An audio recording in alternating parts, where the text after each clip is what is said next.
Tonight on WTOP-10 Nightly News, Syracuse University has found a new chancellor. And here at Oswego, a new flag flies in the halls of MCC. Plus, the latest on an Oswego landlord arrested for sex crimes. WTOP-10 Nightly News starts now.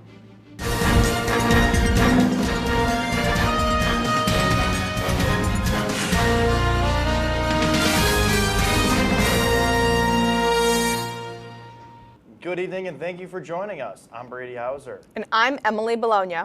Our top story tonight, a local Oswego County landlord with previous allegations of sexual misconduct was arrested today on multiple charges related to an offense that occurred on June 4th.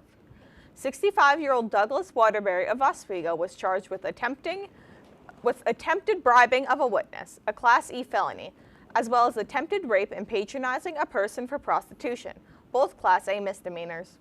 Waterbury allegedly agreed to show a victim a residential property, but instead drove the victim to a vacant building in Scriba, where he exposed himself and demanded the victim to perform oral sex. After refusing multiple times, Waterbury then allegedly drove the victim back to the residence before later contacting an acquaintance offering money in return for dropping him the complaint against him. Waterbury was released after his arrest, and he is expected to take court appearance on April 27th. A Central Square man who claimed he could not work because of an ankle injury sustained in the course of his work as a painter admitted in court today that he was, in fact, back on the job. The defendant, 58-year-old Christopher Cronk, made the admission as part of his plea in Onondaga County Court to insurance fraud in the third degree. Cronk had resumed paid painting work at private properties and businesses. Surveillance footage captured him working, witness statements confirmed it, and bank records reflected payment. The investigator general officer thanks to the New York State Insurance Fund for its cooperation investigation and the Onondaga County District Attorney's Office for their partnership in prosecuting this matter. SUNY Oswego President Peter O. Nwosu was recently named an Educational Opportunity Program champion. President Nwosu stated that he was honored and that the award belongs to the top EOP professionals. The EOP program was established in 1967 and it is designed to provide access, support, and assistance to students who may not otherwise receive it. President Nwosu received his award with 2 Oswego EOP advisors and 5 EOP students in attendance. Syracuse University has officially introduced its new chancellor-elect, Michael Haney, the 13th chancellor and president. Haney is currently serving as the Vice Chancellor and Executive Dean of the Martin J. Whitman School of Management. And he's the founder and Executive Director of the Dinello Institute for Veterans and Military Families, an interdisciplinary academic institute, and this is the first of its kind in the country. Additionally, he has worked in roles in the USA Department of Labor and the U.S. Department of Veterans Affairs. And in the White House in 2021, he received Syracuse University's highest honor, the Chancellor's Medal. The city of Syracuse has released the names of the victims killed in the Nob Hill fire.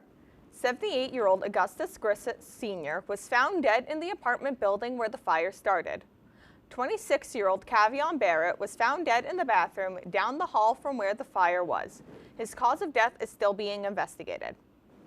Firefighters responded to a fire call around 4 a.m. at an apartment complex in Syracuse. Fire officials noted that the flames grew exceedingly fast, with some comparing it to a blowtorch. The cause of the fire is still being investigated. Liverpool High School was put on lockdown after threatening graffiti was found in the bathroom. The school was in lockdown from 9:30 to 1:05 as the building was being investigated by police and K-9 dogs. Once officers determined the school was safe, the lockdown was lifted after 5 hours. The investigation is still ongoing to find a suspect and a motive. We will get to our top headlines tonight, but first, let's take a quick look at the weather. With more on Tuesday night's forecast, here's Storm Team 10 meteorologist Eric Drayton. Thanks, guys. Now, if anyone was lucky enough to be up as early as I was at around 2 or even 5 in the morning, you may have seen the lunar eclipse. It was a blood moon, very rare, and I'm even wearing a tie with red circles to commemorate it. Now, we do have some wind chills, which actually cut this morning's temperature down by a whole 10 degrees, making it feel a lot warmer, a lot colder than it actually was. And you'll even might have noticed that you've heard talk of higher temperatures coming up in the later week, as you see right behind me, possibly even a chance of 57 degrees. But I will get more into that in my full forecast, but for now, back to you at the desk. Thanks, Eric. This past weekend, the Dominican Republic became the newest flag displayed in the halls of the Morano Campus Center. Our Hannah Freed captured the excitement of Friday's flag-raising ceremony hosted by the Latino Student Union. On Friday, February 27th, the Latino Student Union hosted a ceremony to add the Dominican Republic as the newest country represented in the Oswego Flags of Nations display. Beginning in 2017, Oswego has displayed flags in Morano Campus Center to represent students who are from other countries, nations, or U.S. territories. Oswego student Ronnie Polanco instigated the addition of the Dominican Republic by requesting the flag through the campus flag committee. I asked Terrian, who works for the Institute, and I'm like, hey, Terrian, I noticed that the Dominican flag is not up. Who do I go to have it raised? And he's like, I got you. I'm going to send you a link. We're going to get committee together. We'll have a ceremony and we'll put the flag up. We wanted the whole campus to be here, and LSU has a big reach with the Hispanic culture here. So, as one of the only Dominican employees here on campus and also as the faculty advisor for the Latino Student Union, I had approached them about taking a more specific role and being more heavily involved, not just because they represent so many of our Latino students here on campus, but because a lot of the students themselves are Dominican. Friday's ceremony, which happened to fall on Dominican Independence Day, was a celebration of Dominican heritage. The brief ceremony included words from student Ronnie Polanco and Latino Student Union advisor Dr. Duran Jimenez about the importance and symbolism of flying the Dominican flag, followed by a student dance performance. Traditional Dominican food was provided by campus catering.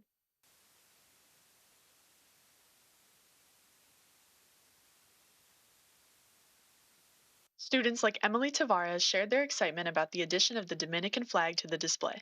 When I saw it today, I literally was walking down and I stopped, I played music, and even if I wouldn't have played music, I would have heard the music just looking at the flag, and I walked here with more pride. I walked through here feeling seen. I walked through here feeling like, okay, I'm somebody here. I feel like for other students, it would also make them feel the same way. It would make them feel like they have a second home. They're seen.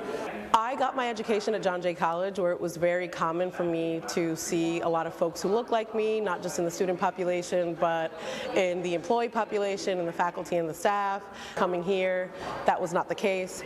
So any opportunity that I think that I can get to be able to celebrate our full authentic selves is not just going to be important for a sense of belonging for the students, but for them to actually feel like this is a home for them when they are away from home. from Haiti to the ER to here, it's not just one person, it's everybody. It's a whole community. For WTOP-10, I'm Hannah Freed. Thanks, Hannah. Columbia University in New York City is once again being investigated for the sex crimes of Robert Haddon. Over 1,000 women accused Mr. Haddon of sexually assaulting them during gynecological exams between 1993 and 2012. Mr. Haddon pled guilty in a 2016 state court case and was later sentenced to 20 years in federal prison. University medical students expressed their concern that Columbia allowed his abuse to continue. The university has stated that they have fully cooperated with the investigation.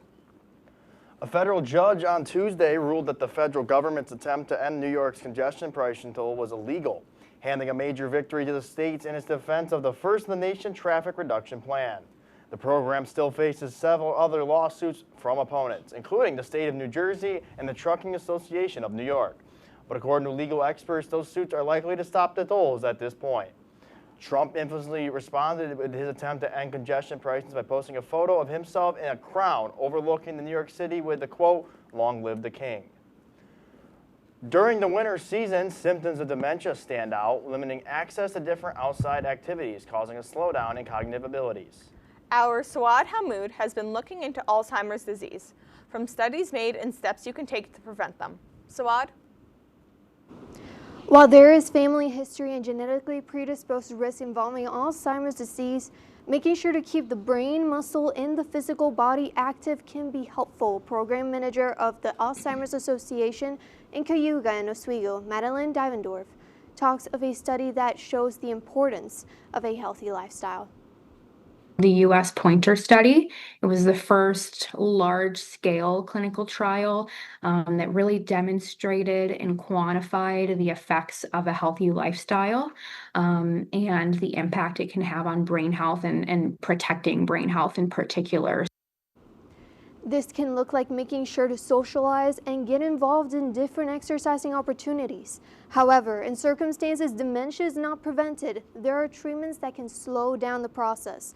Program Manager of Center of Excellence for Alzheimer's Disease, Heather Mowry, says there are treatments that can slow down the process. Let's say somebody decides to do it and they go through the whole workup and they meet the inclusion criteria. Again, it kind of depends on which type they go with. So there's lecanemab and donanemab. These are two different types of treatments that are infused twice a month for 18 months. After this time, MRIs are made to make sure treatments are not affecting the patient. While there is no current ways to prevent Alzheimer's disease, risk can be reduced by making sure to keep certain habits that keep your physical and mental parts of your body active. That is all for me. Now back to the desk. Thank you, Soad. Still ahead tonight, the latest on a pop singer who is suing after his 2024 DWI arrest. Plus, an update from overseas with the latest from Washington. You're watching the nightly news on WTOP-10.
Welcome back to the DK experience.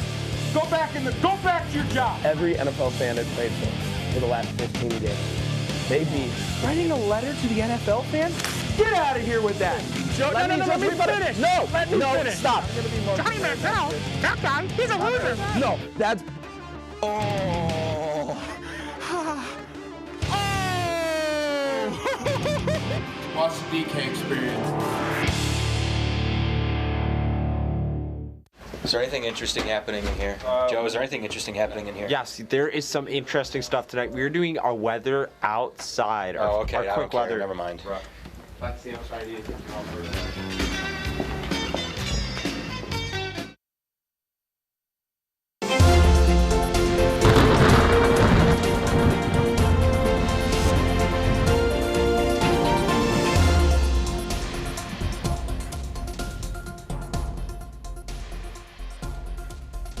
Eric Drayton.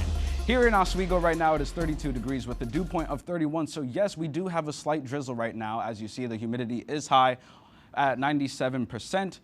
Pressure also high.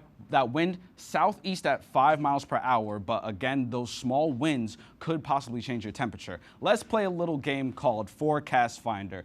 Tonight, it is going to be cloudy, rainy, with showers, and windy. Now again, that wind can be low, but that can change your temperature by up to maybe around 5 degrees at most. Right now in Oswego, it is 31, 30 in Syracuse, 32 in Watertown. That's interesting. Typically, it's a little colder the further north you go. These wind gusts tomorrow around Wednesday evening, it's 7. And as you see over here, closer to Rochester, Buffalo, it can be 8. But what you don't know is that those temperatures can be drastically altered so quickly. You see those wind gusts popping up to 22 degrees the same day going into Thursday and 16 going into Thursday evening. So the predicted wind chill for tomorrow could be 25, and just as quickly it goes up to 32, all because that wind decreases in speed, and Thursday pops right back up to 25. Taking a look at the future cast, it's going to be 29 tomorrow, and you see a little bit of precipitation, but that's going to go right past us. As we move into Wednesday evening, it is going to move up to 33, 29 in Watertown. There's that earlier decrease I told you about. And again, just some precipitation coming off of the lake, and it's not going to do much. It's not going to touch us. But as we move into Thursday, we see that precipitation coming, going right over Rochester and Buffalo, making its way here, and we will see what happens when that time comes. Tomorrow, there will be a mist moving in around fog moving in. It's going to be 38 degrees and 41 going into Thursday, with a chance of late night freezing rain, so be careful when you drive in the morning. It'll be real gusty, going as far as 21-mile-per-hour gusts, not wind, gusts. And the rain showers will continue into Saturday, popping up to 57, 45, and 49 going into Monday, and again right back up to 56 on Tuesday. And Sunday, of course, don't forget that we will be springing forward, so an extra hour of daylight, so maybe those warmer temperatures that everyone's looking forward to. That is all from my full weather forecast. Back to you at the desk. Thanks, Eric. Now to a big headline overseas as the United States and Israel continue to bomb parts of Iran, with at least 780 people dead. Today, top Trump administration officials have briefed Congress on the ongoing strikes. Lee Waldman brings us the latest.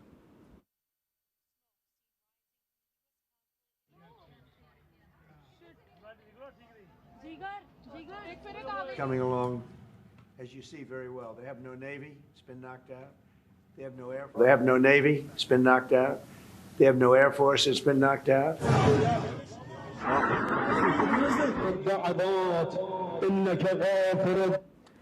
We will continue to bring you updates right here on WTOP-10.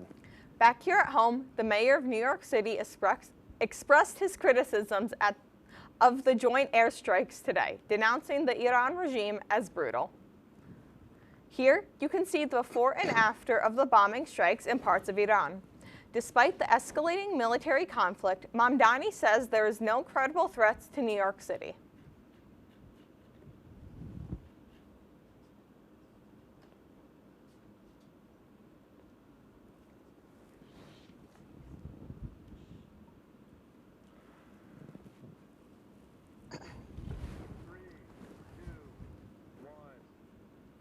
Staying near the city, we have new details tonight after a plane crash in the Hudson River earlier this afternoon. The two occupants of a small airplane survived an emergency landing in the water, a 31-year-old flight instructor and a 17-year-old student. The aircraft began experiencing mechanical problems in the air and the engine failed, forced the plane into a glide. With no runway and reachable distance, the pilot opted to land nearby Hudson River as the safest emergency landing option. Both individuals were able to exit the aircraft and swam to safety while awaiting emergency responders. Another top headline, this one involving a pop star and the New York State Police. Justin Timberlake is suing to block the release of police video from his 2024 DWI arrest in New York. Timberlake's lawyers argue in a lawsuit that the release of the video would devastate his privacy by revealing intimate, highly personal, and sensitive details. The pop star pled guilty to impaired driving in September of 2024, knocking down his initial misdemeanor charge to a non-criminal traffic violation. The footage was originally planned to be made public, but the plans are now on pause amid the ongoing legal battle. Still ahead tonight, we will review our picture of the week, brought to you by our producers Logan Russo and Eddie McAlpine. But first, our sports anchor Nick Stetter has the latest on Oswego sports, including a preview of the highly anticipated SUNYAC Men's Hockey Championship with Hobart. We'll be right back after this.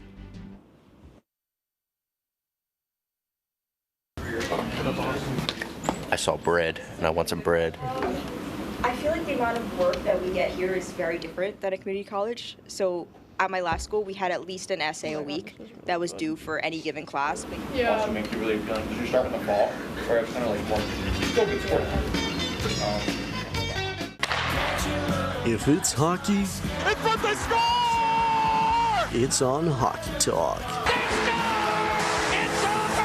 Join Rob Finger and his panel of guests. Their behavior against easy teams. How do you lose to the Bruins twice? As they take you through the hockey world. We welcome you with open arms. Tune into Hockey Talk, Mondays at 9:30 after East Coast hockey games. Only on WTOP.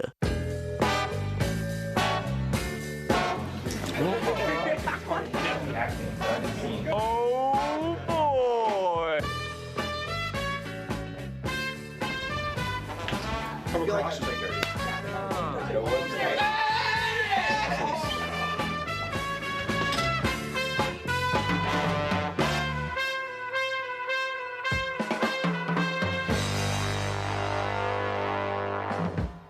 Good evening and welcome to Jeopardy! I am your host, Joe. Hello, Simon. Joe is at this place. And I'm very concerned to see what Piper's answer is here. Sorry, it's a 98-page rule book. You guys are stumped still? Joe, I'm going to sound like a little snob here. It was not founded by Ray Kroc.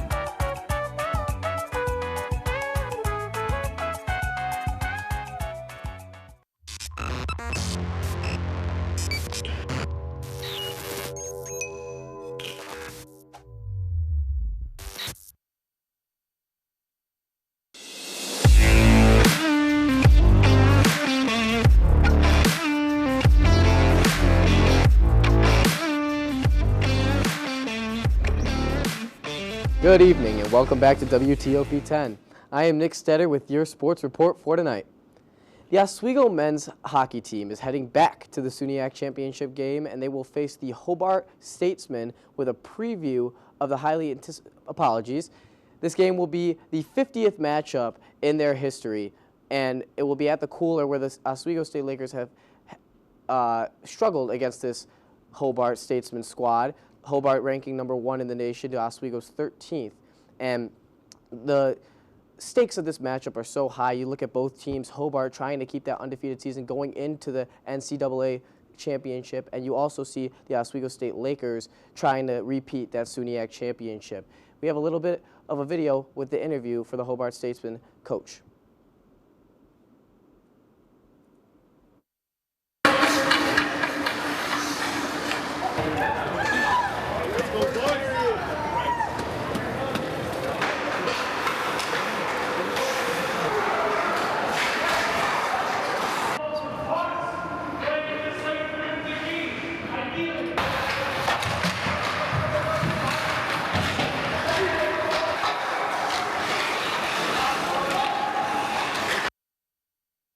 Skilled, they're good players. I mean, there's a lot of kids on that team that that I wanted to have here. So, you know that they're a skilled hockey team for sure. So, and they've been there. I mean, they're in this position every year for 20-some years. You know, so that's not new to either one of us. We're end of the year teams for the most part. It will be a true David versus Goliath matchup this weekend as the Lakers will travel to Geneva to take on the top seed for the championship. The Statesmen ranked as the best team in the nation and have not lost a game at the Cooler in 66 straight matchups. And on the other side, as I said before, the Lakers are the current reigning champions of the SUNYAC Conference, looking to repeat into this game. The puck drop will be at 7 p.m. on Saturday. From the ice to the court, the Oswego State Lakers men's basketball team fell short to the Cortland Red Dragons in the SUNYAC Championship last weekend. Even though the Lakers lost the chip, individual success was highlighted with multiple all-conference team selections. Deacon Judd was named to the all-conference first team, followed by Jason McGee to the second, and Stephen Bradley and Arthur Foster being named to the third team. Lakers point guard Freddie Fowler also won SUNYAC Rookie of the Year as well, highlighting his stellar freshman season. Congratulations to the Lakers on an amazing run this year. And even with all the canceled track meets due to weather complications, the Oswego Buccaneers indoor track and field squad will still have athletes competing at the state meet in Ocean Breeze, Staten Island. Coach Don Pike has said that they have not been able to go to 4 of their 8 meets this season due to the snow piling up at Oswego. However, the minimum 4 meets were reached by multiple athletes to allow them to compete at the state meet. Moving to the pros, the period for teams to franchise tag their athletes have officially ended at 4 p.m. today. Notable names being tagged and staying with their teams consist of George Pickens with the Cowboys and Breece Hall will stay with the Jets. And on the other hand, 2 major running backs will become unrestricted free agents. Travis Etienne on the Jaguars is setting sail, and as I told you last time I was here, folks, Super Bowl MVP Kenneth Walker is set to leave Seattle. And now we're going to look at a matchup tonight between the Spurs and the Knicks. The Spurs are coming into this game with an 11-game win streak, looking to push it to 12 from the leadership of Victor Wembanyama. And this play right here is a prime example of that when you see a pump fake at the free throw line, cat caught jumping, and a two-hand jam for Wemby en route to a 25-point and 13 rebound game. What a pump that was. Beautiful fake by Wemby. And Brunson also had a night with 24 points. And this elite play on Harper showing the rookie how to get to the rack. I mean, the improvement by Brunson in a few years has been ridiculous. One more time, get the foul and the and one to put this game within 2 after the free throw. And Brunson, on this next play here, he get the lead for the Knicks with this pull-up tray. Bang, just how you like it. And Jalen Brunson, they got this lead, and they didn't lose it. The Knicks would take this win 114-89 in the Garden. And coming up, we will reveal our picture of the week. You're watching WTOP-10 News. I'm scared of Joe with a bat. Okay? Okay. Let me show you because your team is a filthy. You don't know how to score, right? Yeah. Ready? Yeah. Oh my God. Just like that. That's actually Let me show you the Bronx Bomber way of doing it. Ready? Ready?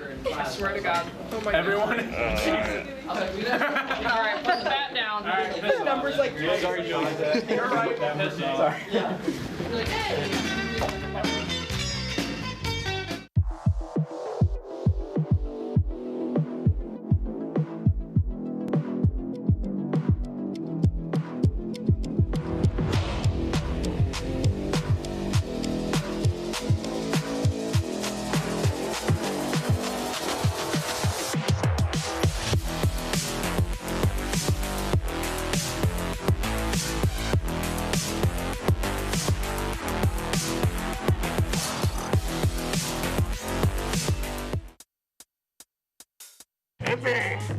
I had to eat a raw egg on Chris's dormitory floor. I currently don't have any federal pending charges. You know what you never did? You never walked to Walmart, Chris. That's my co-host. This is for making me eat roast Pop-Tarts. It's showtime, Chris. Come on. I want to be on the air for that. I got a couple things to say. No. Spin the wheel. But you got censorship. Welcome back. Welcome back. Welcome back to. If only we had someone who could tell us what we should and shouldn't watch. Well, do we have a show for you? Who are you? What are you doing in my bed? On Be Kind and Rewind, we will go through and review all your favorite movie franchises. And tell you which ones you should and shouldn't watch from the perspective of normal movie fans. Well, be sure to check out Be Kind and Rewind on WTOP-10.